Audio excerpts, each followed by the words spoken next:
First step, obviously, is to start up the program. SharpCap 3.2, you'll see the icon on your screen.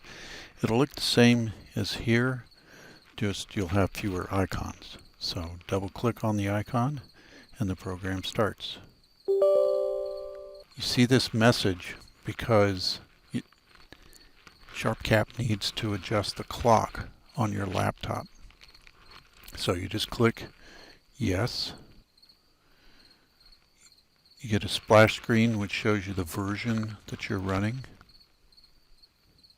When the program starts, it immediately opens the camera, if it's connected, and will begin taking pictures right away. It uses the default OCC profile, which takes half-second exposures, and then a GPS status screen pops up to show you the signal. Usually it will come up very quickly and say locked. You might have to wait a few seconds for that to happen. Notice here that it says the system clock is off by 3 seconds ahead of GPS. So we can click this button and then now changes the system time, and now the system clock is within tens of milliseconds of the GPS. You can see we're on the sky. There are stars here to be seen. You can immediately begin focusing if you are set up, or you can start setting up your telescope. We're not going to go through that process here. Some of the things that you're going to see here that can be potentially useful. When this says auto up here in the top, it automatically adjusts the size of the image that you're taking off the camera to fill the screen. If we say 100%, that means it's 1-to-1 pixel matching of the screen. So in this case, you're not actually seeing the entire detector. And the amount that you see depends on how big you have the application running on the screen. This is useful for focusing to go to 100%. You can go to higher magnifications. I find that this doesn't help as much as you might think, but if you find it useful, go ahead.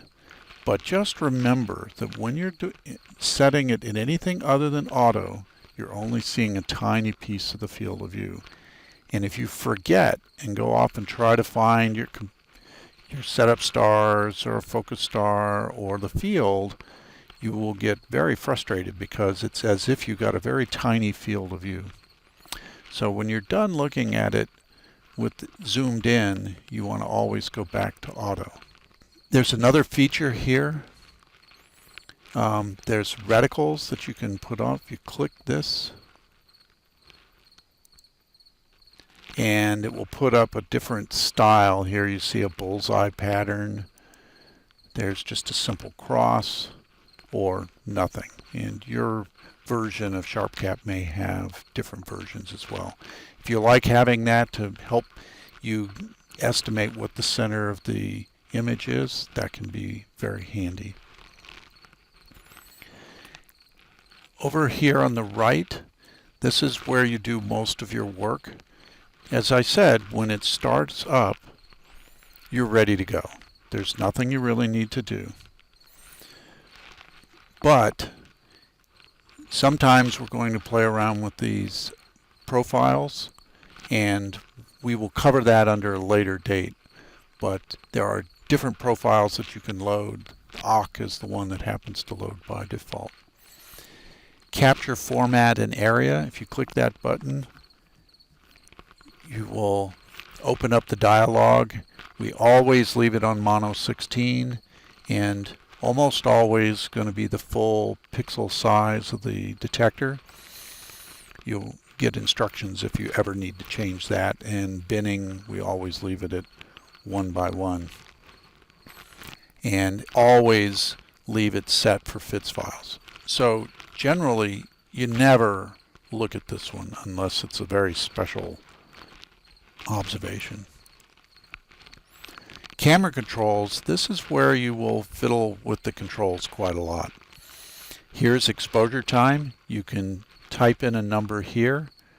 Let's say 1,000.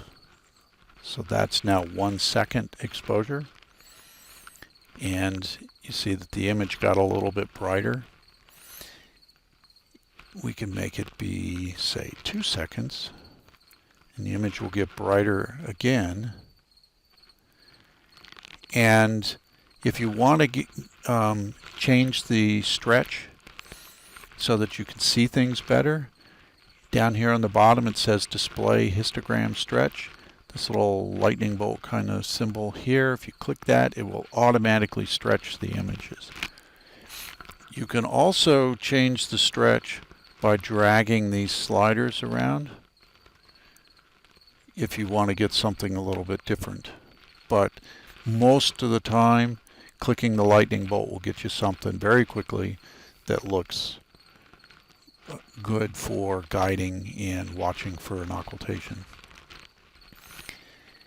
You can also change the exposure time by this slider. So if we drag the slider around, you see it's changing the exposure time, and we can make it go really, really fast or really, really slow. But most of the time you're not going to be playing around with this, and the reasons for that will be explained in another video. But let's just go back to the half second. You can, anytime you want, you can go back to the default by just simply clicking load.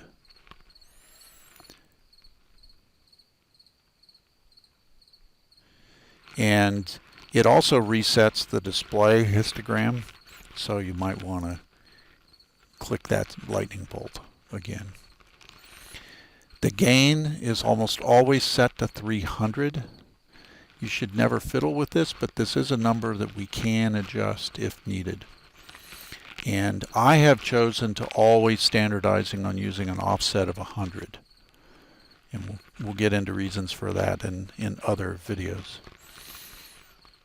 But everything else in here you should probably not change other than, say, the exposure time. But we're going to leave that now and move on to the next thing. So GPS control. This one will look a little different on your screen. The most important thing here is this gives you the ability to turn the GPS status information on and off. If we go over here now and turn off the GPS status screen with the red X, the window goes away. Everything's fine. If you look down here at the bottom, it shows you GPS and then the current UT time, and it shows the status that says locked. You always want to keep an eye on this, because if it says anything other than locked, you do not have good time for the images that you're taking. And you want to try to figure out what's going on.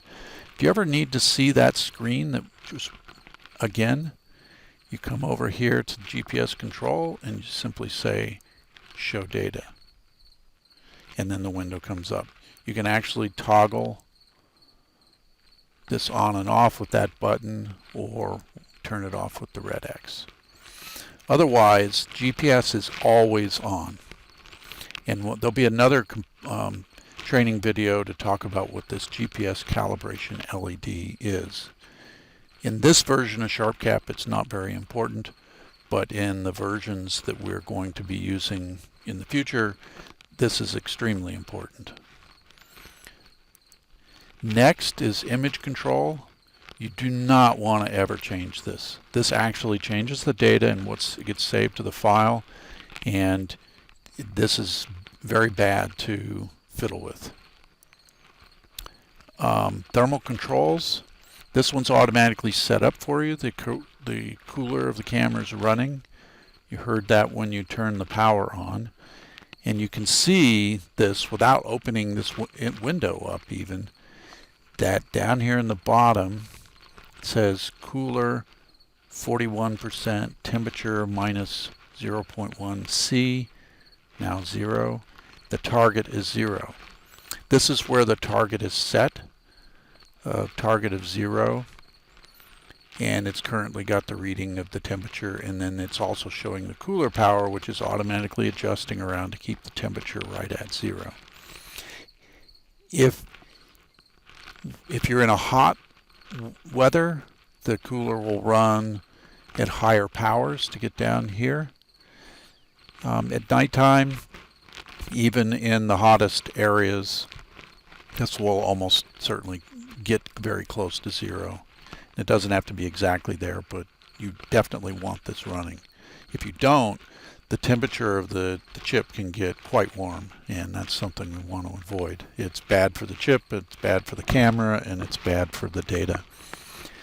If you're in a place that's cold, like colder than 0 degrees C, the temperature of the cooler won't run much at all, and it's even possible for the temperature of the chip to be colder than 0 and the cooler power is 0.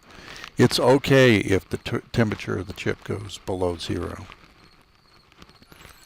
And pre-processing, we never use this, so you can leave that closed.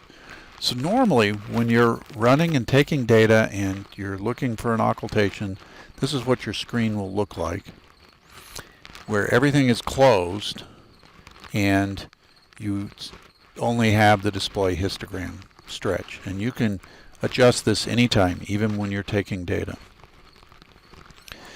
To take an observation sequence, say you've got an occultation is about to happen, you can watch for the time, and when it gets close, get set up.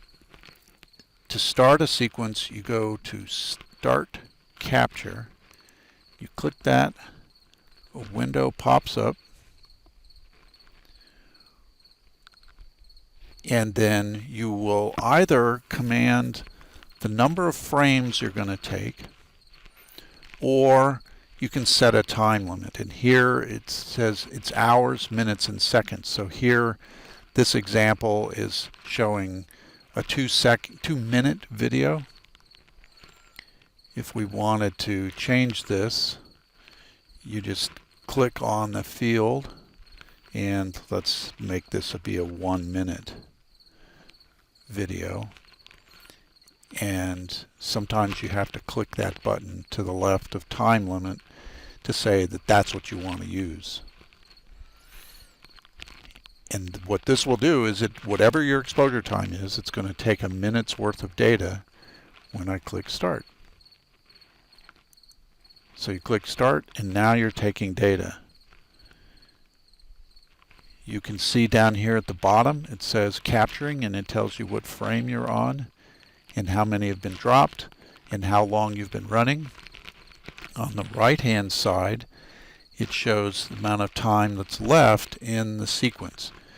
This display changes if you are running with a longer exposure time. This is the setting for, I believe, 1 second exposure time or faster. And it's showing you the progress in the sequence. So as this green bar increases, you're getting further and further along in that 1-minute collection.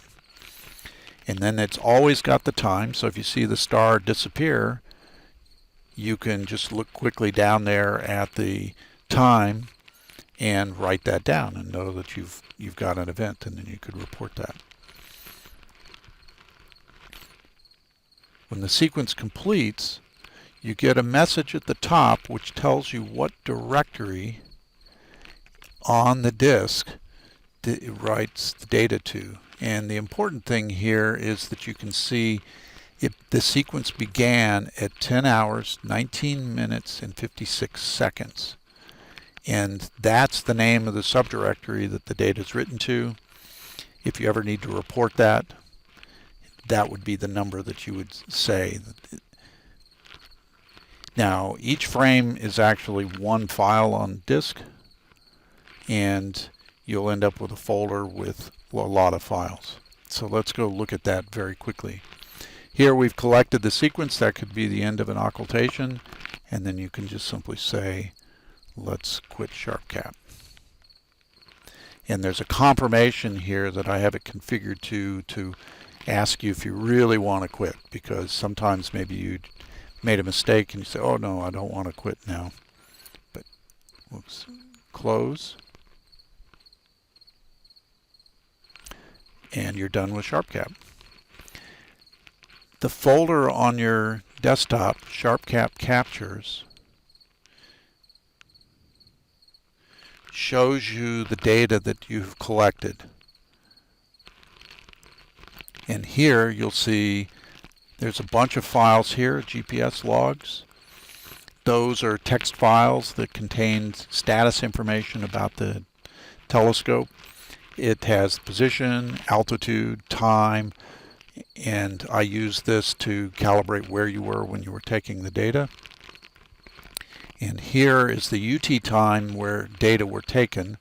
You can see a folder that I did back in May with some test data in it, and the data we just took here is from August 26th. Again, universal time. We open that up, and here is that folder that we saw on the banner at the top, 10/19/56, and you open that again, and then you'll see there's a file which records all the settings from your camera, and then all the frames starting from 1 down to the end, which in this case was 116 images for that 1 minute collection. This number never ends up exactly right. You would think 2 frames a second for 60 seconds would be 120 frames, but that's close. If you want to look at one of these images, you can double click on this and it brings up a program called SAO Image and lets you browse. So the image pops up